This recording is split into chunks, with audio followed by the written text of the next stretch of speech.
भगवान प्रभु श्री राम तमसा नदी के किनारे विश्राम कर रहे हैं। अयोध्या के लोग जो भगवान के साथ में आए हैं वो भी सो रहे हैं। श्री राम भगवान जी ने देखा कि आधी रात बीत गई है। जब भगवान श्री राम जी ने देखा कि आधी रात बीत गई है तो अपने मंत्री सुमंत को जगाया और मंत्री सुमंत से बोले, मंत्रीवर अब रथ लेकर के आओ और रथ में हमको बिठा करके रात ही रात में तमसा के उस पार कर दो। देखा जब रघुबीर ने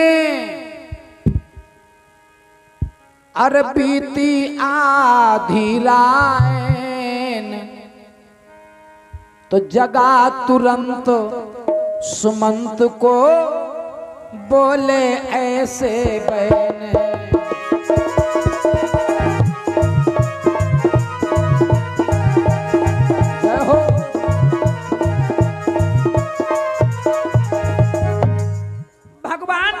श्री राम जी ने जब ऐसे वचन कहे मंत्री सुमंत से तो मंत्री सुमंत कहने लगे, प्रभु हमारे शास्त्र कहते हैं और हमारे पुराण कहते हैं, हमारे वेद कहते हैं, हमारा धर्म कहता है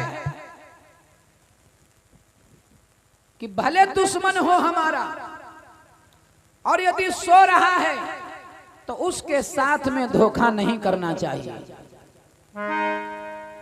और 51 मुद्राओं का दान हमारे परमादरणीय ज्येष्ठ भ्राता हमारे दादाजी संतोष कुमार दीक्षित जी की तरफ से भगवान के पावन चरणों में हुआ है। आशीर्वाद की कामना करता हूं दादाजी से। सब परिवार के लिए शुभाशीर्वाद है, साधुवाद है।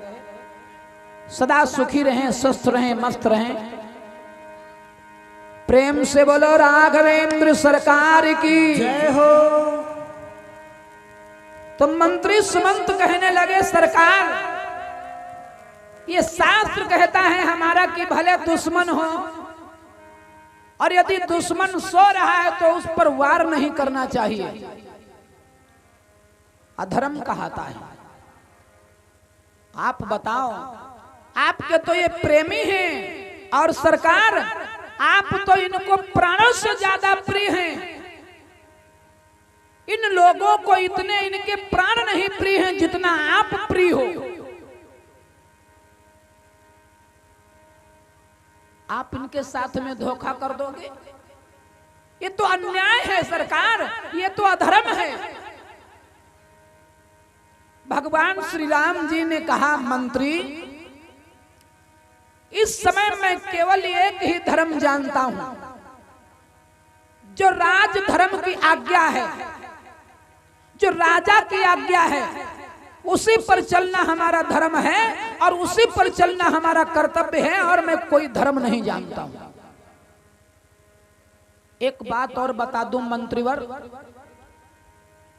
यदि मैं ऐसा नहीं करता हूं, यदि मैं अयोध्या वालों का साथ नहीं छोड़ता हूं, तो जो लोग आज हमारे साथ में है ना, जो लोग हमारे पक्ष में है ना,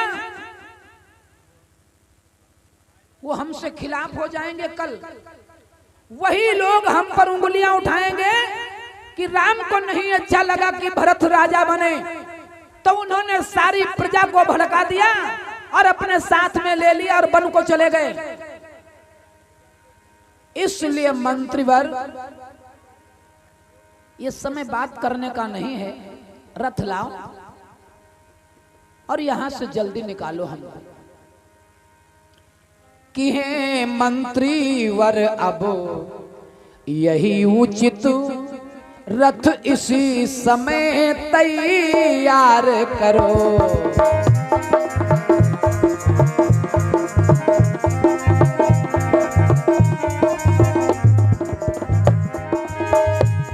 हे पर अब यही उचित, रथ इसी समय तैयार करो।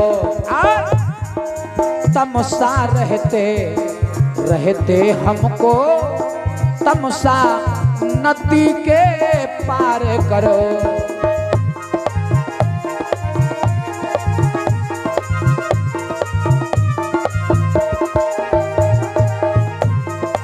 जय हो।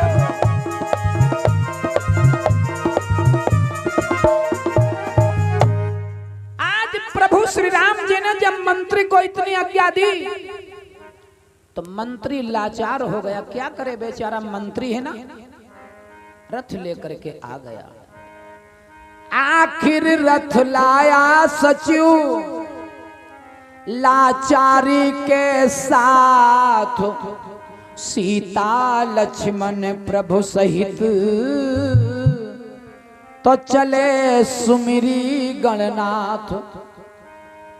गणेश भगवान का स्मरण करके भगवान प्रभु श्री राम, मां जानकी, भैया लक्ष्मण, ये तीनों जने रथ पर बैठ लेते हैं और मंत्री सुमंत ने रथ को हाँक दिया, आगे बढ़ा दिया।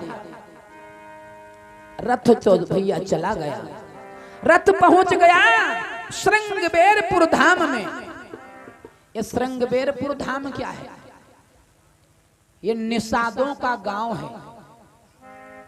इसमें निषाद लोग रहते हैं और निषादों का राजा है राजा बेन का पुत्र निषाद राज गुह, जो भगवान प्रभु श्री राम जी का सखा है, भगवान प्रभु श्री राम जी का मित्र है। उस नगर के गांव के बाहर प्रभु श्री राम जी पहुंच गए। श्रृंगबेरपुर गांव के बाहर एक शीशम का वृक्ष लगा था। उसी के नीचे मेरे प्रभु जी ने विश्राम किया रात में, क्योंकि अभी आधी रात तो शेष है ना। उसी शीशम के वृक्ष के नीचे भगवान विश्राम करते हैं। निषाद राज को पता चला कि भगवान आए हैं गांव के बाहर, तो निषाद राज कहने लगा भगवान को हमारे वहां ना था। अरे वो तो हमारे सखा हैं, वो तो हमारे मित्र हैं, फिर हमारे वहां काहे नहीं आए? निषाद राज ने सोचा ठीक है वो ऐसे नहीं आएंगे,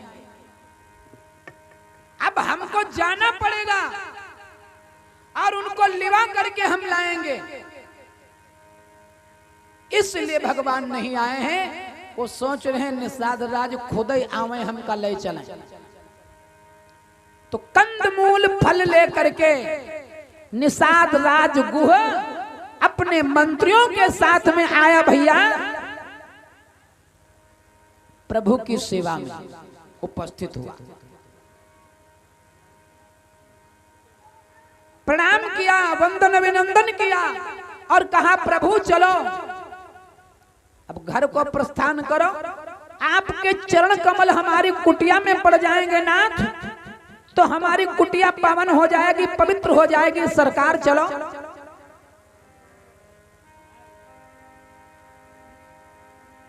भगवान प्रभु श्री राम कहने लगे मित्रवर, देखो मैं वनवासी हो गया हूं, अब 14 वर्ष किसी के गांव नगर में मेरा प्रवेश नहीं होगा,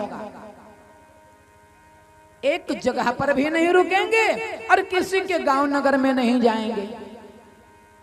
तो निषाद राज बोला तो हम हूं आप ही के साथ में रहेंगे सरकार।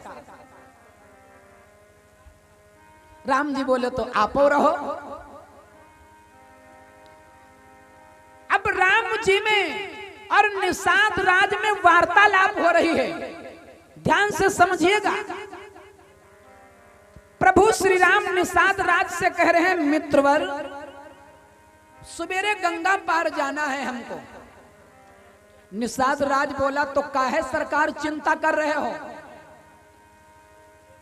अरे मैं यहाँ का राजा हूं, आप हमारे मित्र हो, आप आए हो तो आपको किसी प्रकार की तकलीफ नहीं होगी। मेरी नाव बड़ी सुंदर है, मैं अपनी नाव में बिठा करके स्वयं आपको उस पार कर दूंगा गंगा के। क्यों चिंता कर रहे हो नाथ?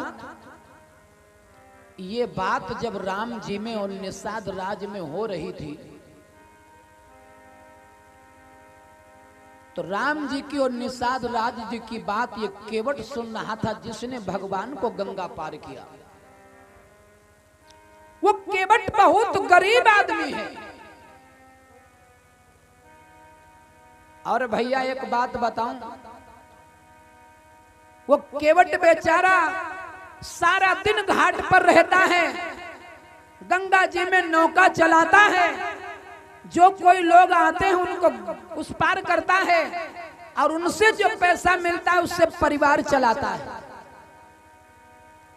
सबको पार करता है। लेकिन भगवान आए हैं जब, तो निषाद राज कह रहे हैं कि हम पार करेंगे। अब केवट ने सोचा ये तो गलत बात है, सबको हम पार करते हैं, भगवान आए हैं तो इनको राजा साहब पार करेंगे। लेकिन अब बेचारे करें तो क्या करें, वो गरीब हैं। चुपचाप घर को चले गए रोते हुए, और जब रोते हुए घर को गए तो केवट की पत्नी ने पूछा, स्वामी क्या बात है, किसी से झगड़ा हो गया, लड़ाई हो गई, किसी ने कुछ कहा है जो आप रो रहे हो?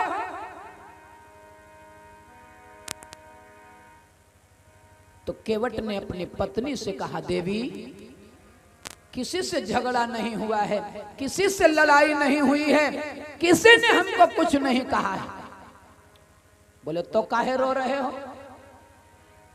तो केवट अपनी पत्नी से कह रहा है कि देवी मैं क्या बताऊं, भगवान आए हैं गांव के बाहर, सवेरे गंगा पार जाएंगे, राजा साहब की नाव में बैठ करके, हमारी इच्छा है कि प्रभु श्री राम हमारी नौका में बैठ करके उस पार जाएं, मैं अपने हाथों से उनको उस पार करूं, मैं अपनी नाव से उस पार करूं।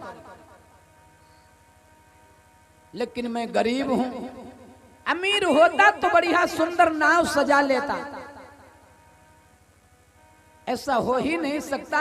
इसीलिए अपनी किस्मत को रो रहा हूं कि आज बड़ा आदमी होता तो रात ही रात में नाव सजा लेता, आज गरीब हूं तो ऐसा कुछ नहीं कर सकता। गरीबी की हालत भैया बहुत खराब है। अरे मैं तो कह देता हूं भगवान संसार में भेजो, तो गरीबी किसी को ज्यादा ना दो,